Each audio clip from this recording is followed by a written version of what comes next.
올해 포럼 두 번째 특강 이렇게 초대해 주셔서 감사합니다. 오늘 주제는 지난번 역사의 오른편에 이어서 그 벤 샤피로의 책 중에 제가 두 번째로 번역한 책입니다. 그 미국은 어떻게 망가지는가, 이 책을 소개를 드리도록 하겠습니다.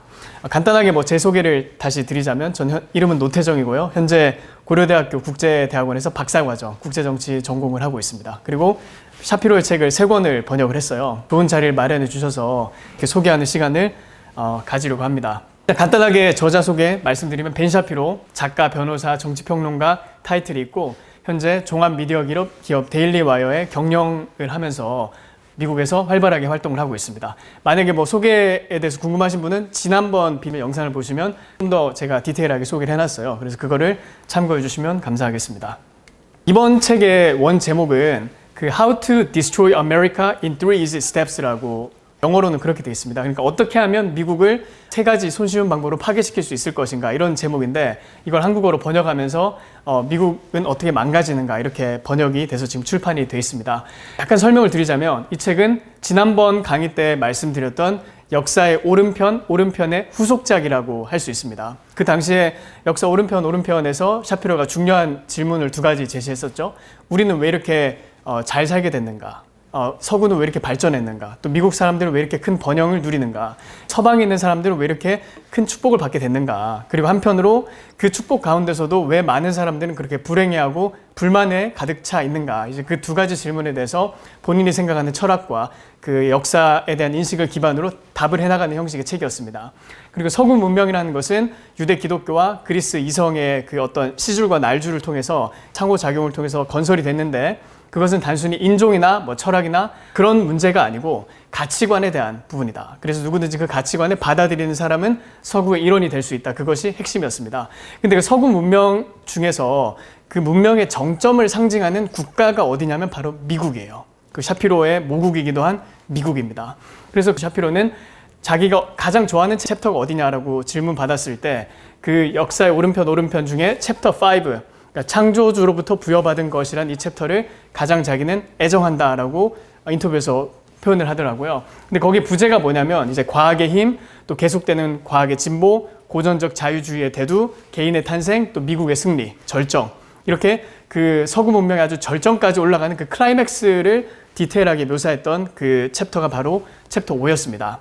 이번 책 미국은 어떻게 망가지는가는 바로 그 전작 역사의 오른편의 챕터 5를 조금 더 미세한 현미경을 가지고 분석해 놓은 책이라고 보시면 될 것 같아요. 책이 처음 나왔을 때가 2020년이었거든요. 여러분들 2020년에 무슨 일이 있었는지 다 기억하시죠? 코로나 팬데믹이 벌써 5년이나 지났어요. 샤피로는 이제 이 책을 미리 그 몇 달 전부터 준비를 하고 쓰고 있었죠. 그래서 거의 완성 단계에 있었습니다. 그래서 이 책이 딱 나올 때가 됐을 때 팬데믹이 빵 터졌어요. 샤피로는 개인적으로 굉장히 실망을 했다고 합니다. 그리고 좀 낙담을 했다고 해요. 왜냐하면 작가로서 가장 이제 좋은 거는 자기 책이 그 시류에 맞게, 그 트렌드에 맞게 올라타는 게 가장 좋은 거잖아요. 근데 미국은 어떻게 망가지는가, 미국은 지금 어떻게 무너지고 있는가, 그 미국의 위기와 그 위기를 지적하는 책을 썼는데 미국에 정말 큰 위기가 닥쳤어요. 샤피로는 자연적인 반응으로 위기가 닥치면, 이런 국가적인 재난이 찾아오면 미국 사람들이 하나로 뭉치겠구나, 이렇게 생각을 한 거예요. 9.11 때 테러가 나니까 공화당이든 민주당이든 뉴욕 시민이든 어디 다른 지역 사람이든 다 한데 뭉쳐가지고 막 그 USA를 외치면서 미국 사람들이 하나 된 적이 있었거든요. 그러니까 미국은 참 그런 나라예요. 평소에는 막 치고받고 싸우고 막 욕하고 막 가운데 손가락 날리다가도 또 국가적인 위기 상황, 어떤 외국의 적이 침입해 온다든지 내부적인 중요한 일이 있으면 항상 결속을 했었거든요. 그래서 샤피로도 그렇게 생각한 거예요. 의뢰에 코로나 사태가 터졌으니까 당연히 공화당, 민주당, 보수, 진보 할 거 없이 모두가 하나 돼서 미국을 위해서 싸워 나가겠구나, 이렇게 생각을 했던 거예요. 그래서 실망을 했었는데 독특한 게 뭐냐면 오히려 그 팬데믹이 터진 다음에 미국에 있는 갈등의 문제, 샤피로가 지적했던 책의 문제점이 더 불거지기 시작한 거예요. 그러면서 그때 당시 2020년 선거가 있었기도 했지만 7월달, 6월달에 그 조지 플로이드라고 흑인 남성 있잖아요. 그 흑인 남성이 경찰관과 이렇게 대치하는 상황에서 의식을 잃고 사망하는 사건이 있었죠. 그게 도화선이 돼서 미국 전역의 그 시위와 그다음 폭력, 방화 이런 것들이 범람하게 됩니다. 그러면서 미국 사회가 극심한 분열 속으로 빠져들어가게 됐던 거예요. 그래서 샤피로가 참 아이러니하다. 나는 분명 이 책이 안 팔릴 줄 알았는데, 이 책이 굉장히 연관성이 없을 줄 알았는데 오히려 위기가 닥쳤을 때 더 이 책에 나왔던 문제점이 더 각광을 받고 더 주목을 받는 거 보면 정말 미국의 상황이 심각하구나, 지금이 사실상 내전 상태에 있구나라는 인식을 하게 됐다고 나중에 고백한 바 있습니다. 그러니까 그런 배경을 가지고 이 책을 이제 보시면 좋을 것 같아요. 이 책은 미국의 그 문제점을 지적하고 어떻게 하면 그것을 극복해 나갈 수 있는지를 설명한 책이기 때문입니다. 자, 일단 미국은 정말 특별한 나라입니다. 사실 우리나라 사람들이 미국을 좋아하죠. 실제 여론조사 같은 걸 해보면 전 국민의 한 80% 정도가 미국을 좋아한다, 또는 미국에 대해서 호의적인 감정을 가지고 있다, 이렇게 답하는 대표적인 친미국가 중에 하나입니다. 근데 그럼에도 불구하고 저는 여전히 한국 사람들이 참 미국을 잘 모른다, 그런 생각을 많이 해요. 한국에 미국 전문가들도 많고, 뭐 미국에서 공부하고 온 분들도 많고, 또 한국에 실제 교포로서 미국에 살고 있는 사람들도 많아요.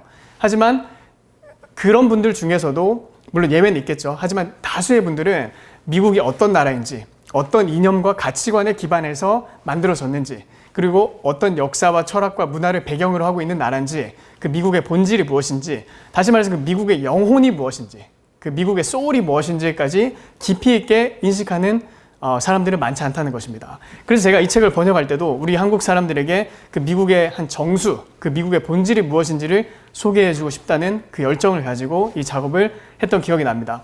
일단 미국에서는 많은 게 달라요. 예를 들어서 우리 한국에서는 치수를 잴 때 센티미터를 쓰잖아요. 근데 미국 사람들은 꼭 다른 걸 써요. 뭐 피트 같은 거, 뭐 우리가 뭔지 잘 알지 모르죠. 피트 같은 거. 그리고 뭐 킬로미터 우리는 쓰잖아요. 자동차 운전할 때도 킬로미터. 근데 미국은 마일을 쓰거든요. 그래서 뭐 야구 메이저리그 같은 거 볼 때 이제 강속구 투수는 보통 100마일 투수라고 하잖아요. 그러니까 우리 킬로미터로 하면 160마일 정도 패스트볼을 던지는 투수. 그리고 뭐 킬로그램 대신 파운드를 쓴다든지, 또 리터 대신 갤런을 쓴다든지, 이렇게 모든 것에서 그냥 미국은 뭔가 다르게, 전 세계랑 뭔가 독특하게 자기들만의 세계가 있다는 거예요. 그리고 전 세계에서 가장 인기 있는 운동은 축구잖아요. 그래서 월드컵이 되면 전 세계가 막 다 달라붙어가지고 시청을 하고 그렇게 하죠. 근데 미국에서는 사람들이 축구하면 별로 시큰둥해요.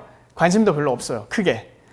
최근 들어서 이제 메시가 미국으로 갔어요. 그래서 좀 약간 다시 인기가 있는 것 같긴 한데, 그럼에도 불구하고 미국에서 최고의 스포츠는 축구가 아니라 그 아메리칸 풋볼, 그 미식 축구입니다. 그러니까 그게 저는 일반 그 미국인들이 생각하는 묘한, 나는 독특해, 나는 특별해, 우리는 뭔가 다른 세계 사람들과 달라라는 그 의식의 발로 가운데 있다라고 저는 생각을 해요.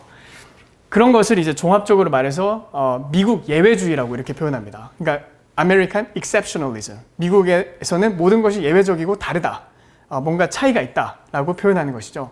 근데 이것이 뭐 단순히 뭐 도량형, 그 다음에 뭐 치수를 재는 거, 스포츠에 대한 선호, 이런 걸 떠나서 미국이란 나라를 구성하는 그 건국 이념과 가치관에서도 그대로 드러난다는 것입니다. 지난번에 제가 역사의 오른편에서 말씀을 드렸던 중요한 포인트 중에 하나는 뭐냐면, 지구상에 있는 대부분의 나라들은 인종과 가치관과 피부색과 언어, 그 다음에 공유된 어떤 역사적인 경험, 기억, 그걸 기반으로 해서 국가를 형성한다고 말씀을 드렸었어요. 근데 미국은 정말 독특해요. 그러니까 뭔가 달라요. 왜냐하면 이 미국은 인종이나 언어나 배경이나 이런 것보다는 가치관, 아이디어스, 거기에 기반해서 만들어진 나라이기 때문입니다. 좀 더 이렇게 구체적으로 설명하자면, 우리는 보통 같은 선조를 공유하는 나라잖아요. 예를 들어서 우리 내 조상이 누구입니다. 윗대에 이렇게 올라가면 우리 아버지 세대, 할아버지 세대, 뭐 증조, 고조 할아버지 세대 이렇게 올라가면 공통된 조상들이 모여서 이 나라를 구성하는 경우가 많습니다.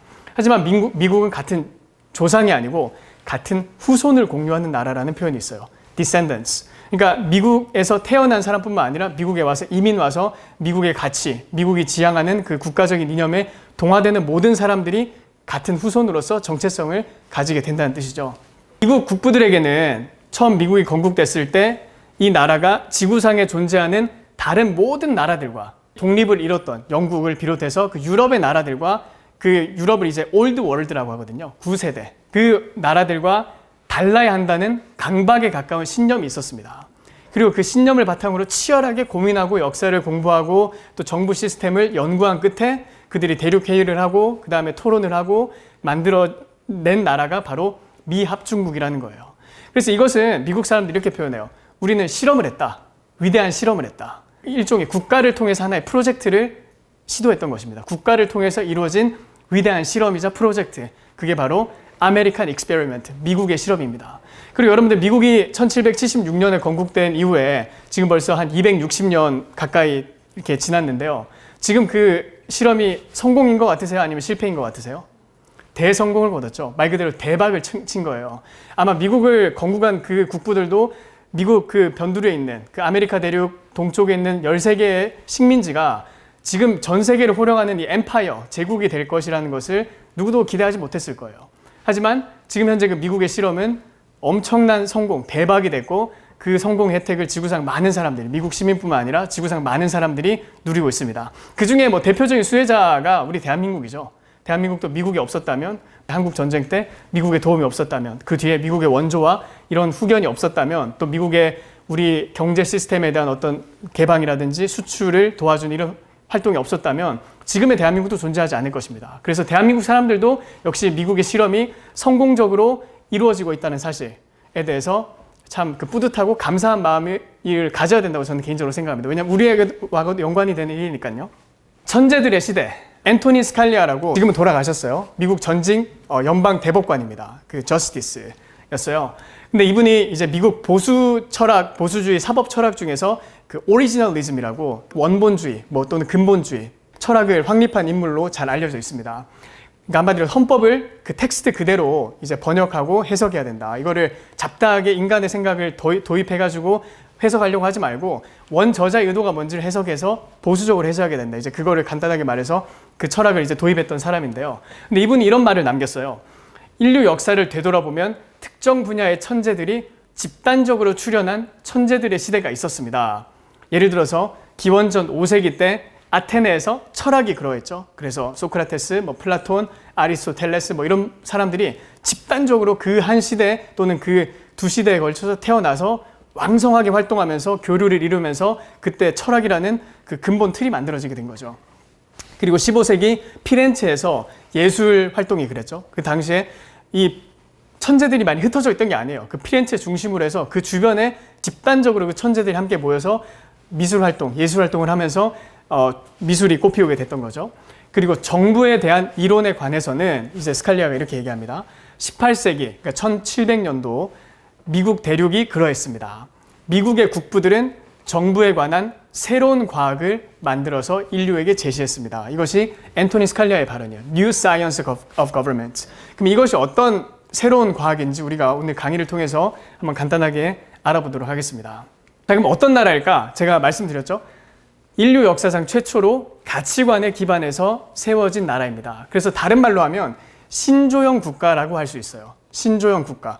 이게 신조라고 하면 보통 일반적으로 종교를 갖지 않는 분들은 이게 뭔가라고 좀 혼란스러울 수 있습니다.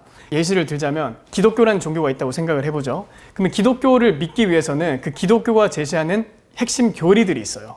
뭐 예수 그리스도에 관한 것, 뭐 하나님에 관한 것, 성경에 대한 것, 역사에 대한 것, 그 다음 어떤 특정 메시지, 우리 기독교인으로서 너희는 이러이러한 메시지를 따라야 됩니다. 뭐 이런 교리가 있습니다. 그리고 그 교리를 받아들이는, 메시지를 받아들이는 모든 사람은 기독교인이 될 수 있는 거예요. 이것이 일반 종교에 입문하는 틀이죠. 근데 여기에는 뭐 인종이나 뭐 혈통이나 역사적 배경이나 아니면 뭐 학벌이나 경제적인 격차 그런 것에 제한이 없어요. 누구든지 그 기독교가 제시하는 신조를 받아들이기로 결정하면 자유의지를 통해서 선택하면 기독교인이 될 수 있는 것입니다. 뭐 불교도 마찬가지죠. 뭐 다른 종교도 마찬가지, 유대교도 마찬가지고요. 근데 미국이 국가 차원에서 그런 신조형 국가라는 것입니다. 다시 말해서 어떤 나라에서 태어나서 미국 사람이 된다기보다는 그 미국이 제시하는 그 신조, 다시 말해서 creed, 그 가치관을 받아들일 때 그 사람들이 바로 미국 사람이 될 수 있다는 거예요. 여기에 대해서 레이건이 흥미있는 말을 했습니다. 전 세계를 갔을 때 독일에서 당신이 태어난다고 해서 다 독일인이 될 수 있는 것은 아닙니다. 예를 들어서 예전 그 선조들이 독일에 많이 갔었잖아요. 광부로 가기도 하고 또 간호사로 가시기도 하고. 근데 거기서 태어난 분들이 물론 지금 이제 2세, 3세대가 돼서 독일 사람 국적을 가지고 생각을 하지만 정말 독일 사회 거기 안에 들어가서 정말 그 독일인으로서 정체성을 가질 수 있을까? 물론 그런 케이스도 예외적으로 있겠지만 많은 경우에는 좀 힘들 거라고 저는 생각을 해요. 프랑스도 마찬가지고요. 일본도 마찬가지고 예외적으로 뭐 이렇게 동화되는 케이스가 있긴 하지만 그게 일반적인 케이스는 아니라는 것입니다. 근데 레이건이 그런 말을 했어요. 하지만 미국은 다릅니다. 전 세계 어디에서 왔든지 당신이 원한다면 당신은 아메리칸이 될 수 있습니다. 이렇게 얘기를 했던 거예요. 그리고 그 미국이 제시하는 가치가 무엇이냐? 핵심적으로 말하면 자유죠. 그 자유에 대한 확신, 그 다음에 기본 권리에 대한 어떤 확고한 인식, 그 인식을 받아들이는 사람은 마치 자유의 여신상, 이 횃불을 들고 있는 것처럼 그 횃불 아래서 다 모여서 미국 시민이 될 수 있는 문호를 활짝 개방해 놓은 거예요. 그래서 지구상에서 많은 사람들이 미국에 가서 살고 미국인이 될 수 있는 이유가 그와 같은 미국의 정신이 닫혀있는 세계관이 아니라 열려있는 세계관이기 때문에 그렇습니다. 얼마 전에 북경 동계올림픽에서 마지막에 폐막식을 하면서 중국에서 그 조선족인가요? 그 조선족 사람들이 나와서 한복을 입고 이렇게 막 그 돌아다니는 그 장면이 있었죠. 그걸 보면서 우리나라 사람들은 참 마음에 두려움을 많이 느꼈어요. 저 중국 사람들이 지금 대한민국 문화를 강탈하려고 하는구나. 대한민국을 지금 문화적으로 침략하려고 하는구나. 이런 식으로 위기감을 많이 느꼈습니다. 그리고 거기에 대해서 굉장히 불쾌함을 표현하는 사람들이 많이 있었고요. 근데 예를 들어서 상황을 바꿔서 미국의 LA라든지 아니면 다른 도시에서 올림픽이 열렸는데 거기 우리 교포들이 한복을 입고 이렇게 춤을 추면서 거기 등장했다고 생각을 해보세요. 거기에 대해서 우리나라 사람들 중에 문제 삼을 사람들이 있을까요? 제 생각엔 별로 없을 거라고 생각을 해요. 그게 왜 그러냐면 근본적으로 정확한 비유일지 모르겠는데 옆집 아저씨가 나를 터치하는 거하고 우리 아버지가 나를 터치하는 거하고 다른 거예요. 그렇죠? 우리 아버지가 이렇게 등을 톡톡톡 두드리는 거하고 옆집 아저씨가 갑자기 와가지고 내 등을 두드리는 거하고 다르죠? 그러니까 똑같은 등을 토닥이는 거지만 누가 하느냐에 따라서, 누가 그 행동을 하느냐에 따라서 그 당사자는 기분이 다를 수가 있다는 것입니다. 그러니까 마찬가지로 그 미국이 하는 그런 모든 행동, 그 관용의 정신, 포용의 정신이 많은 사람들에게 이렇게 제가 말씀드린 예시에서 다른 느낌을 주는 이유는 미국이 그런 자유의 정신 또는 관용의 정신 또는 인권에 대해서 열려있는 인간의 기본적인 존엄성을 존중하는 그 마음가짐을 가지고 있기 때문입니다. 근데 그게 구체적으로 뭔지 이 텍스트를 통해서 우리가 알 수 있는데 이것이 미국 독립선언서 중에 일부를 제가 가져왔습니다. 인용한 거예요. 자, 이런 표현이 있습니다. 우리는 다음과 같은 사실을 자명한 진리로 받아들입니다. 즉, 모든 사람은 평등하게 창조되었고 창조주로부터 몇몇의 양도할 수 없는 권리를 부여받았으며 그 중에는 생명과 자유와 행복 추구의 권리가 있습니다. 그리고 이 권리를 확보하기 위해서 인간은 정부를 조직했으며 이 정부의 정당한 권력은 국민의 동의로부터 유래합니다. 또 어떤 형태의 정부이든 간에 이 목적을 파괴할 때에는 언제든지 정부를 개혁하거나 폐지해서 국민의 안정과 행복을 가장 효과적으로 가져올 수 있는 그런 원칙의 기초를 두고 그런 형태를 갖춘 새로운 정부를 조직하는 것이 국민의 권리입니다. 그러니까 여기 안에 많은 내용들이 들어가 있는데 이게 어떤 의미를 가지는지 찬찬히 살펴보도록 하겠습니다. 결국에는 이 정신의 바탕 위에서 미국이라는 나라가 설립됐다는 거예요. 그래서 링컨은 그런 얘기를 했습니다. 이 독립 정신, 그러니까 미국에서 이제 가장 중요한 텍스트 중에 하나인 독립선언서인데 또 하나 중요한 텍스트가 이제 헌법이죠. 헌법. 성경 잠언서 말씀에는 이런 표현이 있어요. 경우에 맞는 말은 아로 새긴 은쟁반의 금사관이라 그런 표현이 있거든요. 그러니까 링컨은 평소에 성경을 아주 많이 읽었던 사람이야. 독실한 기독교인이었죠. 특별히 그 KJV라고 킹 제임스 버전을 즐겨 읽었거든요. 근데 거기에 보면 링컨이 이 표현의 그 성경 말씀에 참작해서 이 독립선언서와 미국 헌법의 관계를 어떻게 설명하냐면 이 독립선언문이 바로 미국인들의 정신을 가장 잘 담고 있는 금사과라는 거예요. 금사과, 정수. 그리고 미국 헌법은 그 금사과를 담고 있는 은쟁반, silver plate라고 그렇게 표현한 적이 있습니다. 문제는 미국이란 나라가 내부에서 분열하고 있다는 거예요. 왼쪽에 있는 이 사진, 무릎을 반쪽 꿇고 있는 이 사진은 콜린 캐퍼닉이라는 미국의 지금은 은퇴를 했어요. 그 미식축구 선수가 이제 그 무릎을 꿇고 있는 모습입니다. 항상 미국에서 스포츠 경기하기 전에 우리나라도 마찬가지지만 애국가를 부르거든요. 미국 국가를. 근데 그때 이 사람이 인종차별 그리고 경찰들이 흑인들만 너무 집중적으로 타겟팅해서 탄압하고 있다. 억압하고 있다. 그렇게 얘기를 하면서 주장을 하면서 거기에 시위하는 차원에서 나는 미국 국기에 대해서 존중을 표하지 않겠다. 대신 무릎을 꿇겠다 하고 이 반항 어린 행동을 하고 있는 것이 바로 이것입니다. 그래서 많은 이후에 흑인들 비롯해서 많은 스포츠 세계에서 이 캐퍼닉의 무릎 꿇기를 모방해서 했던 적이 있거든요. 그리고 여기 오른쪽에 있는 거는 백악관이죠. 이게 2015년도 미국에서 동성 결혼이 합법화됐을 때 그 연방 대법원 판결이 있고 난 다음에 오바마 정부에서 그걸 기념하는 차원에서 백악관을 무지개색으로 물들인 그 장면입니다. 2015년에 있던 장면이고요. 이거는 제가 언젠지 시기는 정확하게 잘 모르겠는데 미국 대사관에서 아마 오바마 대통령 또는 바이든 대통령 임기였던 것 같아요.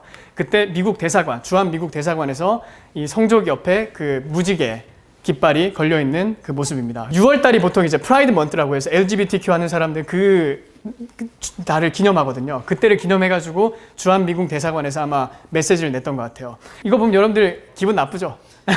한국 사람들이 이런 걸 보면서 참 미국이 좋은 나라지만 왜 이런 쓸데없는 짓을 할까? 그런 표현을 많이 했었고 저도 그렇게 생각을 했었거든요. 왜 그렇게 긁어 부스럼을 낼까? 심지어 미국 바티칸 주 대사 그거를 걸어요. 바티칸은 거긴 카톨릭이잖아요. 카톨릭이면 그 보수 기독교의 그 지역인데 쉽게 말하면 도발을 하는 거죠. 어떤 의미에서는. 근데 제가 이런 예시들을 왜 가지고 왔냐면 이런 이슈들은 미국 사람들의 분열을 상징하고 있는 이슈들이기 때문에 그래요. 보통 미국에서는 아까 제가 초반에 말씀드렸죠. 평소에 지지고 볶고 싸우고 막 서로 으르렁거리고 또 미국에서는 또 욕도 찬란하잖아요. 아주 컬러풀하잖아요. F부터 시작해가지고 뭐 다양한 욕들이 많죠. 거기 표현의 자유가 보장되는 나라니까. 한국에서는 욕을 뭐 세게 한다고 하지만 실제 미국 사람들 욕하는 거 보면 또 굉장히 컬러풀하거든요. 근데 그렇게 욕하면서 서로 치고받고 하다가도 국가적인 위기 상황이 오면 항상 결집해요. 결속해요. 하나가 돼요. 근데 그런 공간들이 있습니다. 예를 들어서 교회라든지 이런 스포츠 게임이라든지 그리고 뭐 지역사회 모임이라든지 또는 이웃들과 주말에 하는 뭐 바베큐 파티. 근데 그런 공간들은 이런 정치적인 이슈 또는 분열의 이슈로부터 전통적으로 자유로웠던 그런 공간들이었거든요. 근데 이 분열주의자 또는 좌파 사람들이 너무나 많이 정치 가운데 일상생활 가운데 침투하다 보니까 일반인들이 이제 정치에 대해서 자유로울 수가 없는 거예요. 모든 공간에 정치란 요소가 다 개입되다 보니까 예를 들어서 보수이고 미국에 대해서 애국심을 가지고 있는 사람들은 이런 사진을 보면서 어떤 기분이 들까요? 나 지금 주말에 스트레스 풀려고 풋볼 게임 갔는데 갑자기 어떤 사람이 막 미국 국가에 대해서 반대한다면서 막 이렇게 무릎 꿇고 있는 모습을 보면 기분이 좋을까요? 나쁠까요? 좋을 수가 없죠. 그리고 뭐 백악관 이렇게 갑자기 무지개색으로 막 그게 물들이면서 미국 국기도 아니고 이런 표현을 하면 여기에 반대하는 시민들은 마음이 좋을까요? 나쁠까요? 그러니까 굉장히 불편한 거예요. 그러니까 모든 영역들이 정치화되면서 거기서 탈출할 수 없는, 거기서 자유로울 수 없는 굉장히 숨막히는 환경이 조성되기 시작했다는 것입니다. 이것이 미국의 한 2010년대 한 중반쯤부터 제 기억에는 거의 오바마 당선 때부터 급속화됐다고 생각하는데 그때부터 나타나게 된 대표적인 증상이라고 볼 수 있습니다. 그러니까 미국 사회가 분열하고 있다는 거예요. 전통적으로 미국 사회를 강하게 결속시켰던 그 시민들 간의 유대관계와 institution, 다시 말해서 어떤 조직과 정부 기관들에 대한 어떤 신뢰가 엄청난 속도로 부식되고 있는 현상이 지금 나타나고 있다는 것입니다.